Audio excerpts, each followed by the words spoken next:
আজকে শুধু জানি কি জীবন উন্নত হইলেই আমরা সুখী হব, লাইফ স্টাইল চেঞ্জ হইলেই সুখী হয়ে যাব, লাইফ স্টাইল চেঞ্জ হইলেই সুখী হয়ে যাব। পায়ে হাত রাখি, রাগ হয়েন না, লাইফ স্টাইল আমাকে দেখায়েন না। দুনিয়ার কোনো মহাদেশ নাই আলহামদুলিল্লাহ যেখানে আমার জুতার ছাপ না আছে। দুনিয়ার কোনো উন্নত দেশ নাই যেখানে আমার পায়ের পদচিহ্ন না আছে। আমাকে দুনিয়া দেখাইতে হবে না, আমি করতে করতে আপনাদের উন্নত লাইফ স্টাইল দেখতে দেখতে হয় কসম খোদার, যারা বলে লাইফ স্টাইল চেঞ্জ করলে আমরা সুখী হব, ওরা তো আমার টুপি সমানও কোনো প্রশংসা কুড়ায় আনতে পারে না।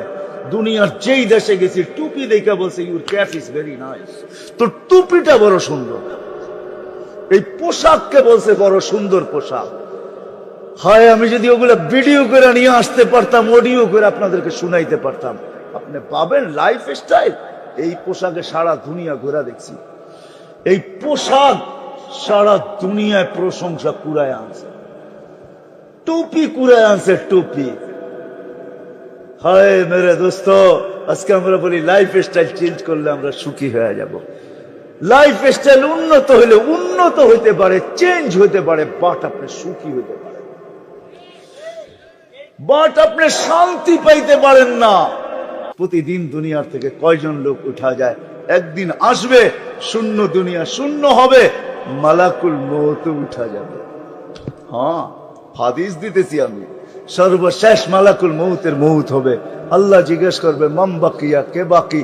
তো মালাকুল মউত বলবে ইল্লা আনা, আমি ছাড়া কেউ বাকি নাই। লা আলাল আরদি ওয়ালা আলাস সামাওয়াতি ওয়ালা তাহতা আরশিক ওয়ালা আহাদুন ইল্লা আনা, কেউ বাকি নাই, শুধু আমি বাকি আছি। আনতা হাইয়ুল লাযী লা তামুত, আপনি চিরঞ্জীব। আল্লাহ বলবে তোমার পালাই ফাতামুত আনতা, তুমি মরো, লিআন্নাকা তাহতা আরশি, তুমি আমার আরশের নিচে। ওয়া ইন্নী কাতাবতুল মাউতা আলা মান তাহতা আরশি, আমার আরশের নিচে যে তার জন্য মউত অবধারিত। আল্লাযী হাই লা ইয়ামুত, যে মরবে না সে আমার আরশের উপরে চিরঞ্জীব।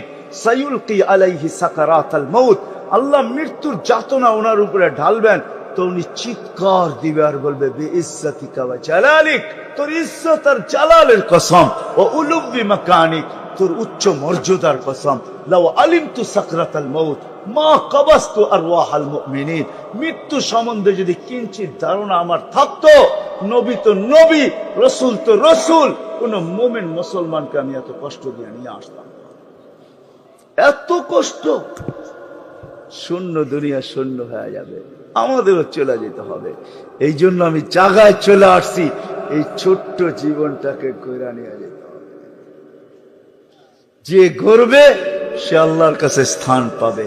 যুবক গর্বে তো যুবকও পাবে, বাজারওয়ালা করবে সেও পাবে, হাটওয়ালা করবে সেও পাবে, অফিসওয়ালা করবে সেও পাবে, আদালতওয়ালা করবে সেও পাবে, হয় রোডওয়ালা করবে সেও পাবে, কাঠওয়ালা করবে সেও পাবে, মেইলওয়ালা করবে সেও পাবে, হয় ফ্যাক্টরিওয়ালা করবে সেও পাবে, খেতওয়ালা করবে সেও পাবে, খামারওয়ালা করবে সেও পাবে, নারী গর্বে সেও পাবে, পুরুষ গর্বে সেও পাবে।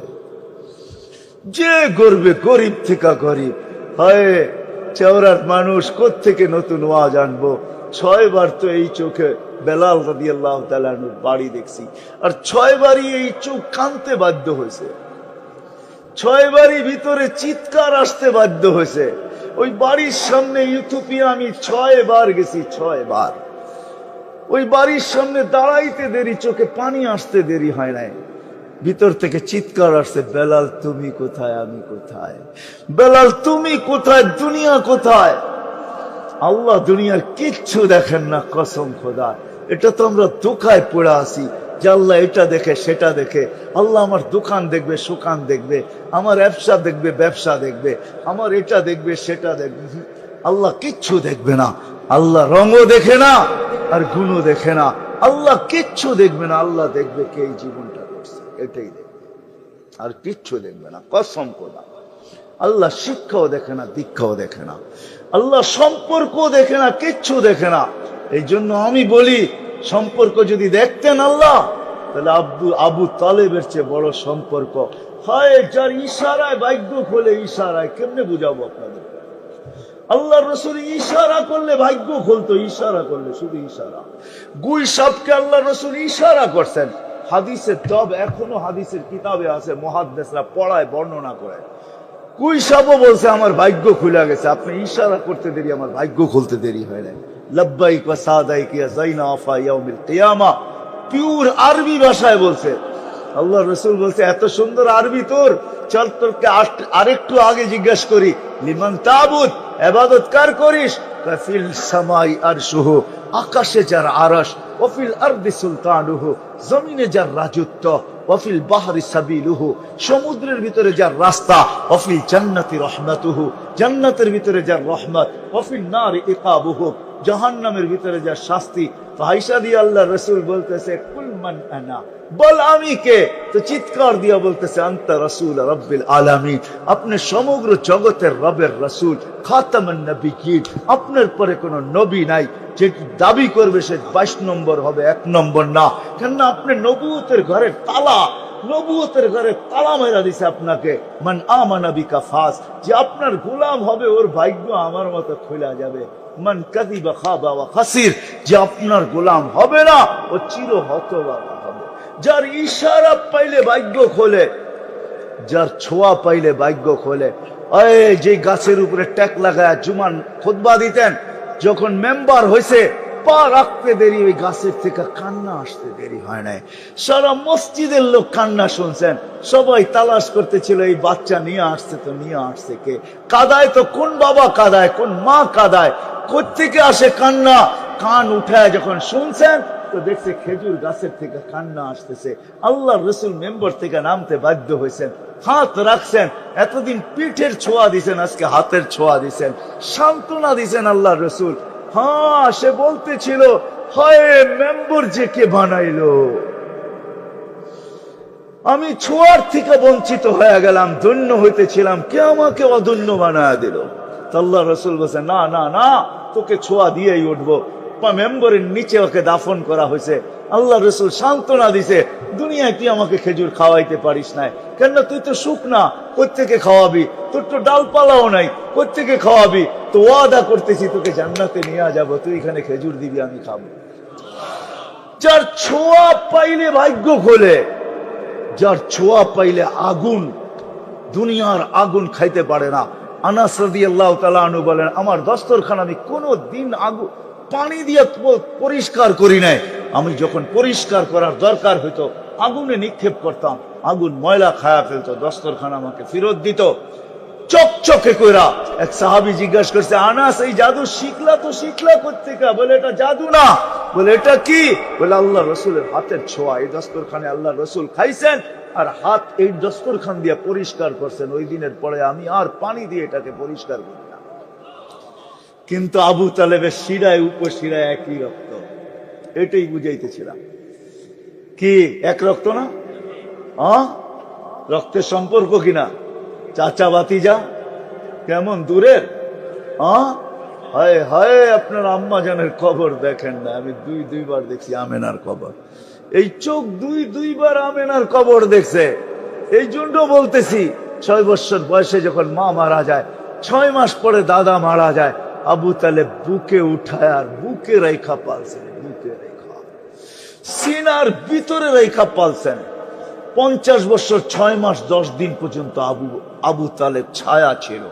যতদিন আবু তালেব ছিল কাফেরদের সাহস হয় নাই রাসূলুল্লাহ সাল্লাল্লাহু আলাইহি ওয়াসাল্লামকে শারীরিক কষ্ট দিবে। মুখে দিছে, কিন্তু শারীরিক না, ইতিহাসের পাতায় পাওয়া যায় না কোথাও। কেননা মক্কা জানতো যদি ছোট্ট একটা পাথরের কণা নিক্ষেপ করি আর যদি বাতিজা এটার দ্বারা কষ্ট পায়, তা আবু তালেবের পাথরের জবাব ইট দিয়া দিবে না। আবু তালেব তালাশ করবে, এই পাথর কোন পাহাড়ের, এটা তালাশ কর, ওই পাহাড় আগে খুঁজা বাহির কর, তারপরে উঠা পাহাড় মার ওর মাথায়, আমার বাতিজাকে কষ্ট। আবু তালেবকে আপনারা চিনেন না, আবু তালেবের ইতিহাস জানেন না। আবু তালেব ওই ব্যক্তিত্ব যার দিকে আঙ্গুল উঠাইলে পাঞ্জার থেকে আঙ্গুল অটোমেটিক পৃথক হয়ে যেত। ওই প্রতাপশালী ব্যক্তি ছিল যে বাতিজার জন্য 4 বছর অবরুদ্ধ জীবন কাটাইতেছে। আল্লাহ আমাদেরকে বুঝাইতে চাইতেছেন রক্তের সম্পর্ক আমরা দেখি না। যদি দেখতাম তাহলে আবু তালেবেরটাই দেখা উচিত ছিল সবার আগে। আবু তালেবের রক্তের সম্পর্ক। আরে মেরে দোস্ত, এটা তো বহু দূরের কথা। যাকে দেখলে ভাগ্য খোলে। জাবের রাদিয়াল্লাহু তাআলা আনহু বলে, আল্লাহ রাসূল শুয়ে আছে, আমি পাহারা দিতেছি, দূরের থেকে দেখতেছি একটা গাছ হাঁটতে হাঁটতে আসতেছে, আল্লাহ রসুলের মাথার কাছে দাঁড়াইছেন, আবার মানুষের মতো হাইটা তার জায়গায় যায় লেগে গেছে। আল্লাহ রসুল ঘুমের থেকে উঠছেন। আমি বলছি, ইয়া রাসূলুল্লাহ, আজীব দেখলাম। বলে কি? বলে ওই গাছ মানুষের মতো হাঁটতে হাঁটতে মাথার কাছে এসে দাঁড়ায় ছিল, অনেকক্ষণ দাঁড়ায় থেকে আবার হাঁটতে হাঁটতে যে ওইখানে লেগে গেছে। দেখেন ইয়া রাসূলুল্লাহ, মনেই হয় না সে একবার উঠছিল, আগের মতো যেমন। আল্লাহ রসুল মুস্কি হাসতেছিল। গাছ আল্লাহকে বলতেছিল, আল্লাহ আমার কাছাকাছি তোমার বন্ধু চলে আসছে, কিন্তু দূরের থেকে দেখা ভালো যায় না, আমাকে অনুমতি দাও না, একটু কাছে যেয়ে দেখা আসি।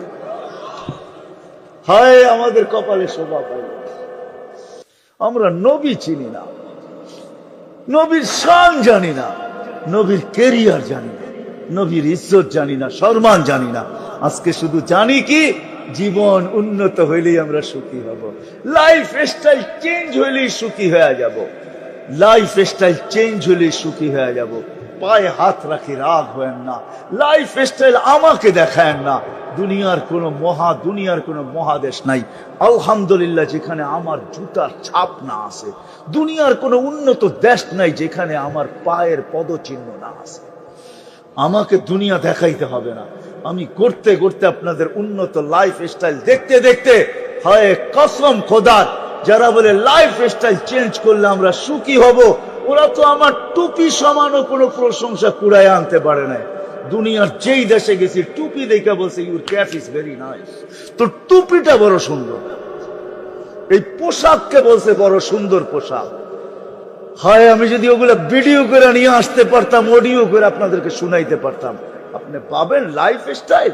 এই পোশাকে সারা দুনিয়া ঘোরা দেখছি, এই পোশাক সারা দুনিয়ায় প্রশংসা কুড়ায় আনছে, টুপি কুড়ায় আনছে, টুপি।